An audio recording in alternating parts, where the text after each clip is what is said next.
సైబరాబాద్ గండిపేట భూ కబ్జా కేసులో దర్యాప్తు వేగవంతంగా జరుగుతోంది. ఇవాళ బొల్లా బ్రహ్మనాయుడును కోర్టులో హాజరుపరచబోతున్నారు పోలీసులు.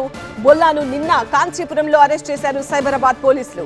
గండిపేట భూ కబ్జా కేసులో ఇప్పటివరకు 6గురిని అరెస్ట్ చేశారు. పరారీలో ఉన్న మరో 4 కోసం గాలింపు కొనసాగుతోంది. ఈ కేసుకు సంబంధించిన మరింత సమాచారం మా ప్రిన్సిపల్ కరెస్పాండెంట్ జ్యోతి రిపోర్ట్ చేస్తారు. గండిపేట భూ కబ్జా కేసులో సైబరాబాద్ పోలీసుల ఇన్వెస్టిగేషన్ కొనసాగుతుంది. ఇప్పటి వరకు ఈ కేసులో 10 మంది నిందితులను పోలీసులు గుర్తించారు. తాజాగా వినుకొండ మాజీ ఎమ్మెల్యేగా ఉన్నటువంటి బ్రహ్మనాయుడిని సైబరాబాద్ పోలీసులు చెన్నైలో అరెస్ట్ చేయడం జరిగింది. ఈ రోజు అతన్ని రాజేంద్రనగర్ కోర్టులో ప్రొడ్యూస్ చేసేటటువంటి అవకాశం కనిపిస్తూ ఉంది. మొత్తం 10 మంది నిందితుల్లో ఇప్పటి వరకు 6గురిని అరెస్ట్ చేశారు సైబరాబాద్ పోలీసులు.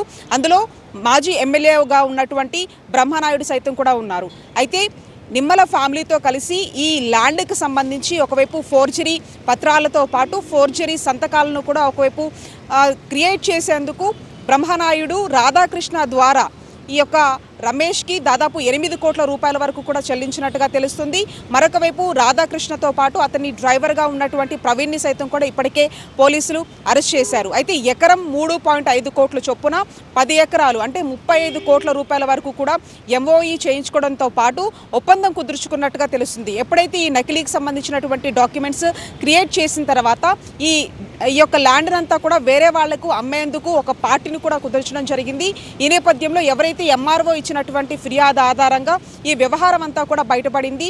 ఇప్పటి వరకు 6గురిని అరెస్ట్ చేసినటువంటి పోలీసులు వాళ్ళ దగ్గర నుంచి కీలకమైనటువంటి డాక్యుమెంట్స్తో పాటు విలువైనటువంటి ఏవైతే స్టాంప్స్ ఉంటాయో వాటిని సైతం కూడా ఒకవైపు పోలీసులు స్వాధీనం చేసుకోవడం జరిగింది. మొత్తంగా ఈ కేసులో ఇప్పటి వరకు 6గురిని అరెస్ట్ చేశారు. మరొక 4 కోసం కూడా గాలిస్తూ ఉన్నారు. ఈరోజు బ్రహ్మనాయుడికి సంబంధించి రాజేంద్రనగర్ కోర్టులో హాజరుపరిచినటువంటి అవకాశం ఉంది. ఇంకా మరొక 4 ఎవరైతే ఉన్నారో వాళ్ళ కోసం ఒకవైపు సైబరాబాద్ పోలీసులు గాలిస్తూ ఉన్నారు. ప్రధానంగా ఈ యొక్క గండిపేట భూ కబ్జా కేసుకు సంబంధించి ఇతను నకిలీ పత్రాలను సృష్టించే విషయంలో కావచ్చు, అంతేకాకుండా సైన్లు ఫోర్జరీ చేసేటటువంటి అంశంలో కావచ్చు బ్రహ్మనాయుడుకు సంబంధించినటువంటి కీలక పాత్ర ఉన్నటువంటి నేపథ్యంలో అతను అరెస్ట్ చేసినట్టుగా కూడా ఒకవైపు పోలీసులు చెప్తూ ఉన్నారు. వీడియో జర్నలిస్ట్ రాజుతో కలిసి జ్యోతి టీవీ9 హైదరాబాద్.